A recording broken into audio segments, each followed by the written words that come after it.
fucked.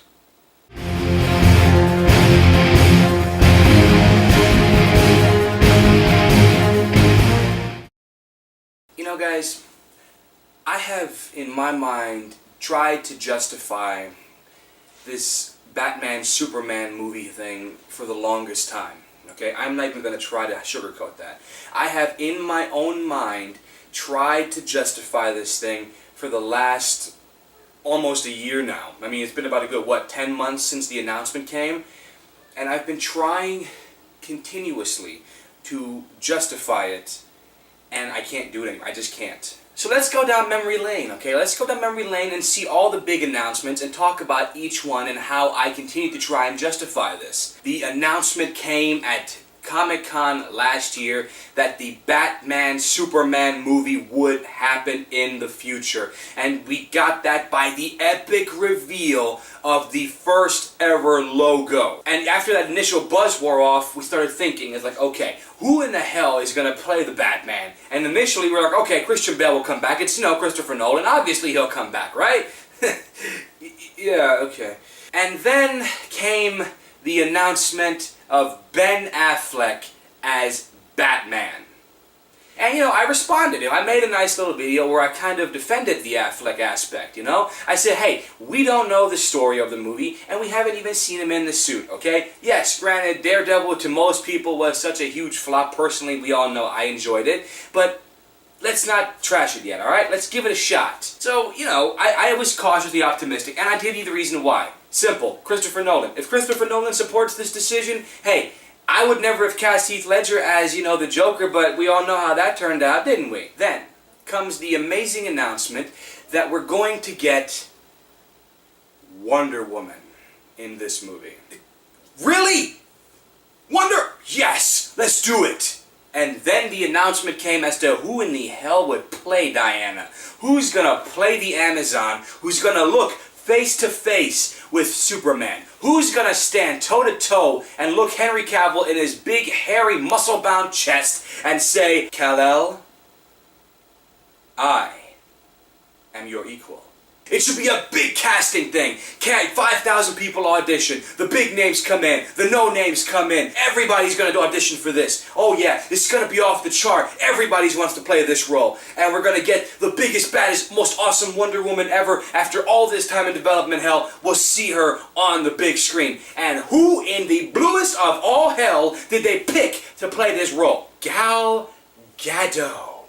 Just who in the fuck is Gal Gadot? Who is this? And I was like, okay, let's do some research, find out who she is. And all of a sudden, the first picture I get from her that I type into my search engine is none other than that anticlimactic bikini reveal from Fast 5. You don't send a man to do a woman's job.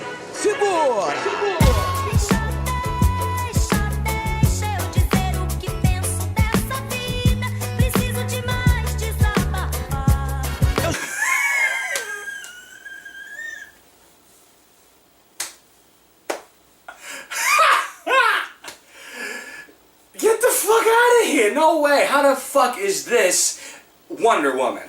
Explain that to me. Where does this boobless wonder get off saying that this is who? No, just no. No. That's not what. No. That's not right. That can't be true. It can't be right because damn it, no. Okay? There's no way that this little twig in the landscape is going to stand toe-to-toe with Henry Cavill and say, I can beat your ass if I choose to do so. And a muscle-bound, buffed-up Ben Affleck in the Batman suit and claim to be, I'm these guys equal, I can be taken seriously. There is absolutely no way. And then they had the audacity, because that was the initial backlash. Oh, she's too damn small to play Wonder Woman. She don't look like Diana. She don't even have the build for Diana. Or for that matter, more importantly, for some of these people, the bust for Diana. So what did Warner Brothers do at this initial backlash from the fans? They said, we're putting her through the same intense training that we put Henry Cavill through to get him looking all, super scary awesome. Gal Gadot is a model, if I'm not mistaken, and the definition of a fit model is considered toned. And that's what the fuck she's gonna be. She ain't gonna be cut, she ain't gonna be ripped, she ain't gonna be big, she's gonna be toned. toned. And to make it that much more of a slap to the face, on her Twitter account, Gal Gadot had the audacity to tweet a picture of her flexing her muscle like, this is supposed to impress me. Girl, I could wrap my pinky and thumb around your little arm and pick you up by it. Because you ain't nothing but a $1.05 and a gust of wind will blow your ass all the way back to the half-assed Amazon area that they're going to create in this movie, alright? But, as before, I was under the impression like this. I say, you know something? Christopher Nolan. If Christopher Nolan is okay with this announcement, cool, I'll take it. He made, the pink cowboy hat wearing guy into the most intense character of all fucking time, alright? I trust his decision in regard to, if he's okay with her playing Wonder Woman in a movie that he's a part of, you know something? I'll go benefit of the doubt. Then the announcement comes. Lex Luthor. Lex Luthor will be in this movie. And all of a sudden, we're just like, hell to the yes. Who is going to play this new Lex Luthor? I'll be partial here and play a certain card, the Smallville card. I want to see Michael Rosenbaum do it one more damn time and bring that awesome physical presence. I mean, he's not a big dude, but there's a presence in his voice, in his stature, in everything he does. The dude oozes Luthor, alright? If he told Superman, I don't like you and I'm gonna take you out, I would believe that shit. But who in all of God's weirdest creations do they say is going to be Lex Luthor? Jesse fucking Eisenberg. Who? What? Columbus from Zombieland? The fucking neurotic moron from The Social Network? Double tap this bitch. Fuck, man! And you know something? I'll be honest. I did it again. I said the same thing. I was like, you know what? Christopher Nolan will be okay with it. If it's good enough for Christopher Nolan, it's good enough for me. It's cool. It's cool. It's cool. He took everybody's favorite, knight with the Nike swoosh on his armor and made him into the motherfucking Joker, alright? But what pissed me off about this announcement wasn't so much that Jesse Eisenberg would play the role, but how they described the role. The fact that they said he was going to be a streetwise punk with sleeve tattoos who'd made a fortune.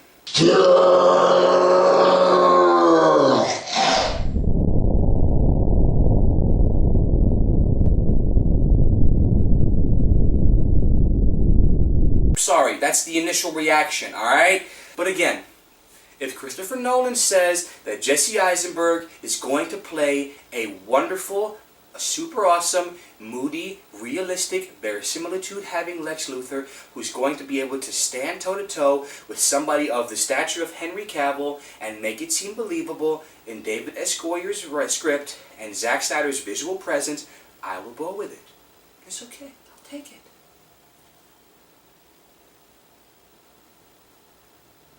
They announced that Cyborg has been cast in the movie. And Cyborg is to be played by unknown actor from Broadway, number 47. Who the fuck is this guy? Who is this Jerry Carroll head wearing motherfucker who's supposed to play the badass Cyborg? I mean, I looked at him, I'm like, fuck, man.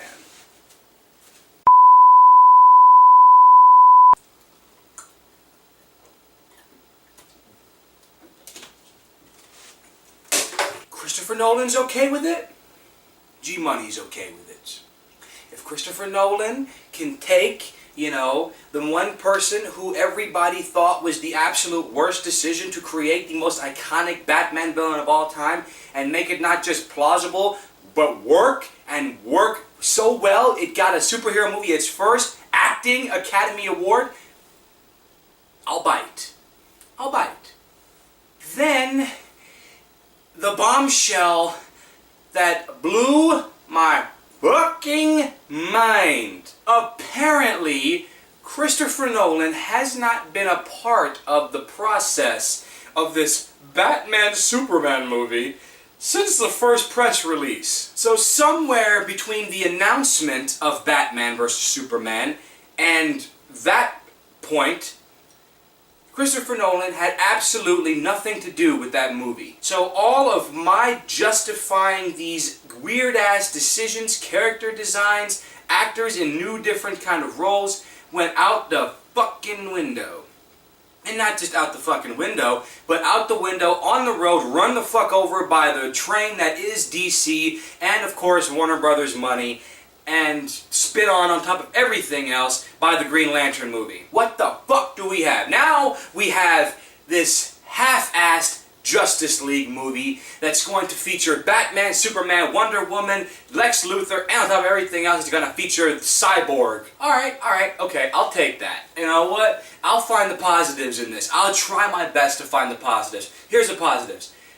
David S. Goyer is once again writing this movie. Henceforth, the dude knows how to write superheroes, alright? He did the Dark Knight trilogy with the Nolans, so he knows the best from how they would do it, and of course to add his own twist to it. Because he did the Blade movies too. Granted, only one or two of those were watchable, but nonetheless, David S. Goyer knows how to write these kind of movies. I'm positive about that. Alright? Then, you've got Zack Snyder returning to direct it. I'm okay with his visual style. I'll take that. It worked just fine for Man of Steel. The first picture of Batman, the first picture of Ben Affleck in full garb is there. And, you know, people are like, oh, the suit looks like this, suit looks like that. You know what? Fuck the suit. I'm sorry. Fuck the suit. I don't give a shit. The suit, as long as it doesn't have nipples, I'm O-fucking-K, alright? I don't give a fuck. So then the official announcement comes for what the movie is going to be titled. Because for the longest time, for the past 10 months, we've been calling it just Batman vs. Superman, Superman vs. Batman.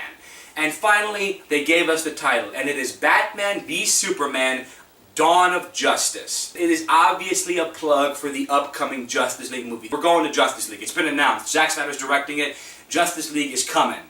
But first we gotta get through this half-assed Iron Man 2 looking attempt before we can get there. Fans are going to bitch, alright? That's what the internet is for. It's what we do. It doesn't matter to anybody, specifically DC and Warner Brothers, how much we bitch, moan, complain, cry, cajole, what have you. It doesn't matter, because what matters in the end is one simple, solitary thing.